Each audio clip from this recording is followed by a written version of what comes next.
राष्ट्रकवि रामधारी सिंह दिनकर की पंक्तियां हैं कि जब नाश मनुज पर छाता है पहले विवेक मर जाता है। आज ये पंक्तियां याद आ गईं, बस यूं ही। इसका कोई लेना देना नहीं है आगे जो कुछ हम करने जा रहे हैं इस पूरे प्रोग्राम में। वैसे दिल्ली में आज काफ़ी सियासी गहमा गहमी रही। संसद सत्र तो पिछले 5 दिनों से बाधित हो ही रहा है और अब कल का इंतजार है कि सोमवार को संसद म्यूट मोड से बाहर निकलती है या नहीं। लेकिन इससे पहले आज राहुल गांधी के घर पर दिल्ली पुलिस के पहुंचने से एक नया ही हंगामा खड़ा हो गया। बीजेपी एक तरफ राहुल गांधी को अपरिपक्व बताती है, उन्हें राष्ट्रीय स्तर का नेता नहीं मानती, लेकिन उन्हें रोज किसी न किसी तरह खबरों का सेंटर पॉइंट बनाने का काम बीजेपी कर रही है।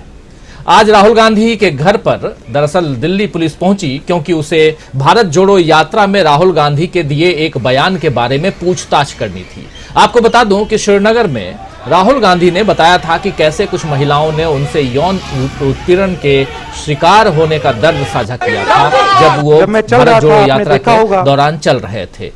कन्याकुमारी से लेकर कश्मीर तक पहुंचे। कश्मीर में समापन और जो तस्वीर आप देख रहे हैं, इस तस्वीर में वो भाषण देते हुए नजर आते हैं और भाषण के दरमियान वो कह रहे थे कि कैसे कुछ महिलाएं आकर के, जिनको आपने रोते हुए देखा होगा, मुझसे मिलते हुए देखा होगा, उन्होंने अपने यौन उत्पीड़न का वो शिकार थी और उसके बहुत सारी ऐसी भी महिलाएं थी जिन्होंने मुझे बोला, राहुल गांधी से इस दर्द को साझा किया था। और राहुल गांधी ने जब उन्हें पुलिस की मदद की पेशकश की तो उन महिलाओं ने मना कर दिया था।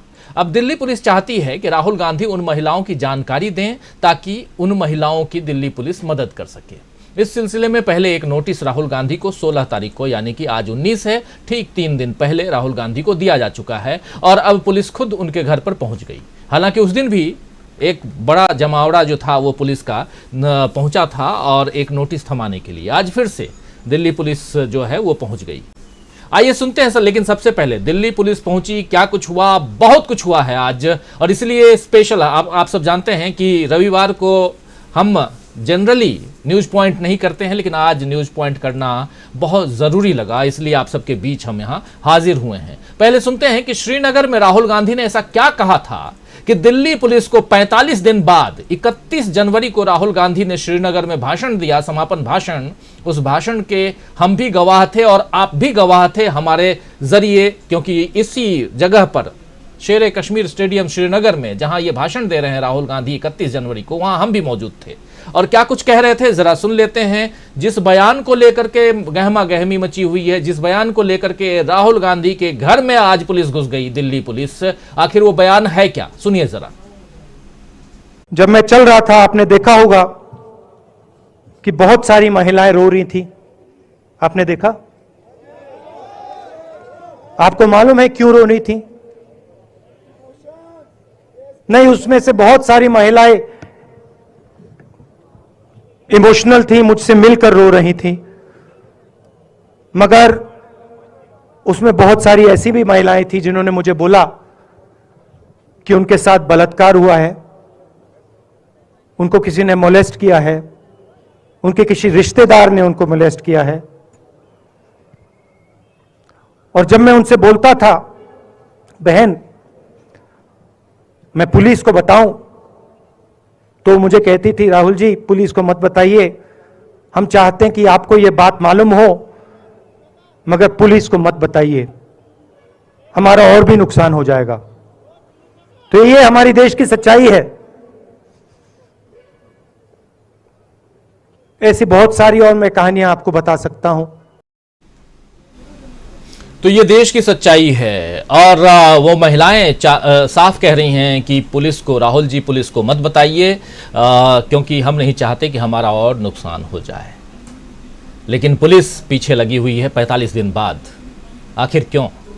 हालांकि राहुल गांधी जिस तरह गाड़ी चला करके अपने घर से मुस्कुराते हुए निकल गए, उससे साबित हो गया कि उन्हें डरना और झुकाना संभव नहीं है। दिल्ली पुलिस आई डराने के लिए, झुकाने के लिए, लेकिन यही राहुल गांधी हैं जो उसी 5 महीने की पदयात्रा के दरमियान उन्होंने कहा था, उस दौरान उन्होंने कहा था कि डरो मत, ये नारा काफी बुलंद हुआ था। तो आखिर राहुल गांधी जिनकी बातें सुन के लोगों ने डरना बंद कर दिया हो, छोड़ दिया हो, वो खुद कैसे डरें? राहुल गांधी अपनी कार में निकले चुपचाप और वहां से निकलकर 10 जनपद यानी सोनिया गांधी के घर पहुंचे और फिर वापस आए। देखिए मुस्कुराते हुए राहुल गांधी, इस तस्वीर में आप देख सकते हैं। वैसे खबर यह भी है कि राहुल गांधी ने एक ईमेल के जरिए दिल्ली पुलिस को 4 पन्ने में यानी विस्तृत जवाब भेजने का समय भी मांगा है और ये ईमेल जो है वो 4 पन्ने का लिखा है दिल्ली पुलिस को। जब ये हम तैयारी कर रहे थे तभी ये खबर आई। ये सूत्रों के हिसाब से खबर है, ये पुष्ट खबर नहीं है। ना हमारे पास दिल्ली पुलिस को जो राहुल गांधी ने ईमेल भेजा है वो है, और लेकिन इतनी जानकारी जरूर है कि राहुल गांधी ने ईमेल भेजा है और ईमेल के बाद उसमें समय मांगा है और उम्मीद जताई है कि दिल्ली पुलिस की इस कार्रवाई का कोई संबंध संसद में उनके उठाए गए कदम या अदानी मामले से नहीं है। राहुल गांधी ने उसमें साफ साफ लिखा है कि मैं उम्मीद करता हूं कि आपने जो कदम उठाया है, मुझे नोटिस भेजा है, इसका अदानी मामले से कोई लेना देना नहीं है। वैसे महिलाओं की मदद की बात दिल्ली पुलिस कर रही है, लेकिन सियासत का क्या खेल चल रहा है ये सब समझ रहे हैं। राहुल गांधी से माफी की मांग करना, उन्हें देश विरोधी टूल किट का हिस्सा बताना, अडानी मामले पर जवाब न देना, किरण भाई पटेल एक नया चेहरा, कल उस पर हम लोग चर्चा कर रहे थे, किरण पटेल के मामले में बुरी तरह फंस जाना बीजेपी का, इन सब के बाद बीजेपी अपने बचाव के लिए शायद दिल्ली पुलिस को आगे कर रही है। दिल्ली पुलिस किसके अधीन है आप सब जानते हैं, केंद्र सरकार होम मिनिस्ट्री के अधीन है। लेकिन राहुल गांधी फिर भी दबाव में नहीं दिख रहे हैं और कांग्रेस ने तो इस मामले पर बीजेपी को जमकर आड़े हाथों लिया है। आज मीडिया से मुखातिब होते हुए राजस्थान के मुख्यमंत्री अशोक गहलोत ने क्या कुछ कहा, जरा सुन लेते हैं। अशोक गहलोत, अभिषेक मनु सिंघवी और जयराम रमेश, ये तीनों मिलकर, उनके साथ पवन खेड़ा भी, ये चारों मिलकर इन्होंने प्रेस कॉन्फ्रेंस की। सबसे पहले सुनते हैं अशोक गहलोत क्या कह रहे हैं। हिटलर जो था वो पहले बहुत लोकप्रिय हुआ था, उसके बाद में वहां की जर्मनी की स्थिति बनी है। इस देश में लोकतंत्र खतरे में है। अगर मैं अभी बोल रहा हूं तो पूरी दुनिया सुन सकती है, इंटरनेट का जमाना है। राहुल गांधी वही बोले जो लंदन में जो यहां बोले थे, यहां बोलते थे या बोले हैं या बोलेंगे। हम छोड़ने वाले नहीं इनको, इनकी हरकतों को छोड़ने वाले नहीं है, ये तानाशाही प्रवृत्ति को छोड़ने वाले नहीं है। जनता के बीच में जाएंगे। आज जो unfortunately ED, CBI, income tax का जो तांडव मचा रखा इन लोगों ने, जुडिशल दबाव के अंदर है, या सीबीआई कुछ भी कह दे, दबाव में हाई कोर्ट के अंदर भी है और ऊपर भी है, नीचे भी है, दुनिया जानती है। इलेक्शन कमीशन ऑफ इंडिया दबाव के अंदर काम कर रहा है। तो फिर लोकतंत्र कहाँ रहा और कैसे रहेगा? अगर ये बात कोई बोलता है तो उनको तकलीफ क्यों होती है? कितने पत्रकार, लेखक, साहित्यकार जेलों में बंद रहे हैं या जेलों में बंद हैं, कोई सोच सकता है? पूरा देश भयभीत है, तनाव में है। और राहुल गांधी जी, तो पूरा देश जो है वो तनाव में है। हिटलर की बात कर रहे हैं अशोक गहलोत। ऐसे राज्यसभा सांसद और कांग्रेस नेता केसी वेणुगोपाल ने कहा है कि बिना किसी नोटिस के दिल्ली पुलिस राहुल गांधी के घर पहुंच जाती है, ये दिखाता है कि उन्हें परेशान करने के लिए सरकार किस तरह का रवैया अपना रही है। केसी वेणुगोपाल ने यह भी कहा है कि पीएम नरेंद्र मोदी को पता होना चाहिए कि वो अडानी घोटाले पर जवाब मांगने से हमें डरा नहीं सकते। इधर इसी प्रेस कॉन्फ्रेंस में अभिषेक मनु सिंघवी ने इसे राजनीतिक प्रतिशोध बताया है। सुनिए अभिषेक मनु सिंघवी क्या कुछ कह रहे हैं। बाकी चीजें हम बाद में लिखित रूप से देंगे दिल्ली पुलिस से, लेकिन हमने उनको आज कहा, हम लोग सब वहां प्रस्तुत थे और मैं आपके साथ शेयर करना चाहता हूं। ये एक बहुत ही विचित्र पहलू है, एक नया आयाम बनाया गया है उत्पीड़न का, प्रतिशोध की राजनीति का, धमकाने और धमकी की राजनीति का। मैं ये क्यों कह रहा हूं?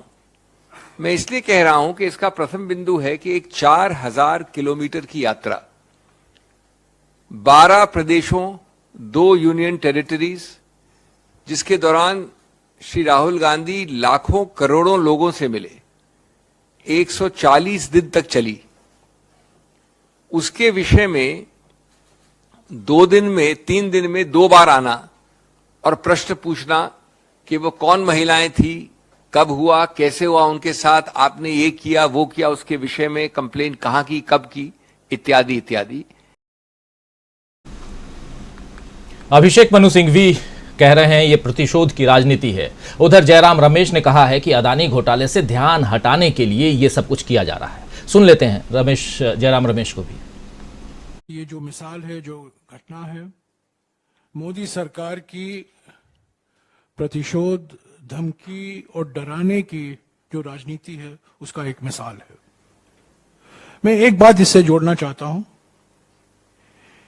कि ये जानबूझकर किया जा रहा है ताकि जनता का ध्यान, देश का ध्यान, पार्लियामेंट का ध्यान अडानी घोटाले से और कहीं ले जाए।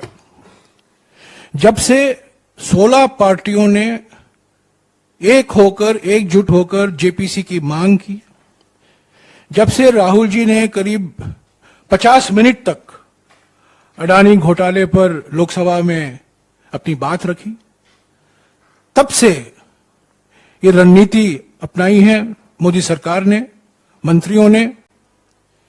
उनको बदनाम करने में लगे हुए हैं जो उन्होंने।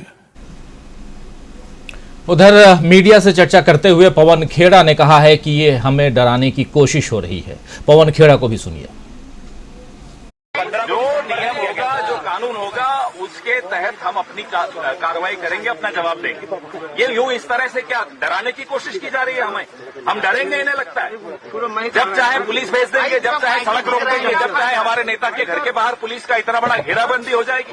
ये कैसे बर्दाश्त किया जाएगा? कोई इमरजेंसी लगी है, कोई कर्फ्यू लगा है, हो क्या रहा है इस देश? इस पूरे मामले पर कांग्रेस के प्रेसिडेंट यानी मल्लिकार्जुन खड़गे ने कहा है कि मेन इशू को डाइवर्ट करने के लिए और अदानी को बचाने के लिए ये सब कुछ हो रहा है और दिल्ली पुलिस को भेजा जा रहा है। जरा सुनिए क्या कुछ कह रहे हैं मल्लिकार्जुन खड़गे। देखिए, इशू को डाइवर्ट करने के लिए, अदानी को बचाने के लिए वो इस तरीके के सवाल पूछ रहे हैं और पुलिस को भेजकर वो इश्यू को अलग करना चाहते हैं। लेकिन उन्होंने अदानी को कितनी भी कोशिश करे बचाने की, हम उनको सवाल पूछते रहेंगे और घेरते रहेंगे और इसके लिए लड़ते रहेंगे। आज जो प्रैक्टिस की गई दिल्ली पुलिस के हिसाब से क्या लगता है कि आने वाले समय में क्या ऐसे ही होता रहेगा? नहीं, आप लोग तो देख रहे हैं तमाशा कि वो लोग किसी न किसी ढंग से वो राहुल जी को परेशान करना चाहते हैं, लेकिन राहुल जी डरने वाले नहीं है और कांग्रेस पार्टी भी डरने वाले नहीं है। तो राहुल जी डरने वाले नहीं हैं, राहुल जी को किसी भी तरह से परेशान करने की कोशिश हो रही है, कहना है कांग्रेस के प्रेसिडेंट मल्लिकार्जुन खड़गे का। तो कांग्रेस का ये विरोध बता रहा है दोस्तों कि इस बार पार्टी के तेवर सख्त हैं और अब बीजेपी की किसी भी चाल के आगे वो दबने वाली नहीं है। तो आइए दोस्तों, आज न्यूज पॉइंट में चर्चा करेंगे कि राहुल गांधी के घर पहुंची दिल्ली पुलिस से क्या बीजेपी को नुकसान हो सकता है? क्या राहुल गांधी पर बढ़ता दबाव कांग्रेस को फायदा दे जाएगा? और इसके साथ साथ कल सुबह 9:30 बजे विपक्षी दलों की बैठक है, ये भी कांग्रेस ने आहूत की है, बुलाई है और कल से संसद का जो बजट सत्र है वो आगे बढ़ना है। बहुत कुछ है, लेकिन सबसे बड़ी बात ये कि क्या अदानी के मामले से ध्यान भटकाने के लिए या ऐसे तमाम मसले जिस पर बीजेपी फंस सकती है उससे ध्यान भटकाने के लिए ये सब कुछ हो रहा है। चलिए चर्चा की शुरुआत करते हैं। हमारे साथ कुछ वरिष्ठ साथी जुड़े हुए हैं, उन सबसे